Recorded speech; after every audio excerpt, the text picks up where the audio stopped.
ماں اب وہ بظاہر ایک کامیاب آدمی بن چکا تھا، گاڑی بنگلہ، بہترین نوکری اور وہ سب کچھ تھا اس کے پاس جو آج کل ایک کامیاب شخص کہلانے کے لیے ضروری شمار کیا جاتا ہے۔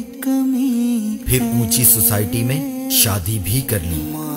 کچھ عرصہ گزرا تو اس کی بیوی کہنے لگی کہ میں تمہاری ماں کے ساتھ نہیں رہ سکتی کیونکہ وہ ایک ان پڑھ عورت ہے، مجھے کسی کو بتاتے ہوئے شرم آتی ہے کہ یہ میری ساس ہے، اور فی الحال میں اپنی امی کے گھر جا رہی ہوں۔ روز روز کی ضد اور لڑائی سے تنگ آ کر آخر ایک دن رات گھر آیا تو اپنے کمرے میں جانے کے بجائے سیدھا ماں کے کمرے میں چلا گیا۔ ماں اپنے لخت جگر کو آج اپنے کمرے میں دیکھ کر خوش ہوئی۔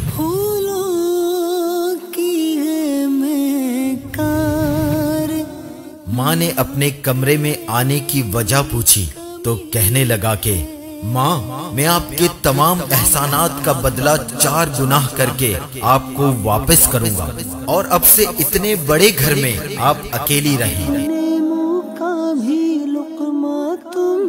ماں سمجھ گئی اور جواب دیا کہ بیٹا حساب ذرا لمبا ہے۔ بولا کوئی جلدی نہیں ہے، آپ آرام سے کر لیجئے۔ آدھی رات کو ماں نے ایک جگ پانی لیا اور بیٹے کے بستر کے ایک طرف ڈال دیا۔ بیٹے نے نیند میں کروٹ لے لی۔ ماں نے دوسری طرف بھی پانی ڈال دیا تو بیٹا پریشان ہو کر اٹھ بیٹھا تو چلانے لگا کہ یہ آپ کیا کر رہی ہیں؟ ماں بولی بیٹا تو نے مجھ سے پوری زندگی کا حساب بنانے کو کہا تھا، میں نے کتنی راتیں تیرے بستر گیلا کر دینے سے جاگتے ہوئے کاٹی ہیں، یہ تو پہلی رات ہے اور تو ابھی سے گھبرا گیا۔ ماں کی اس بات نے بیٹے کے دل کو جھنجھوڑ کر رکھ دیا۔ پھر وہ رات اس نے سوچنے میں ہی گزار دی۔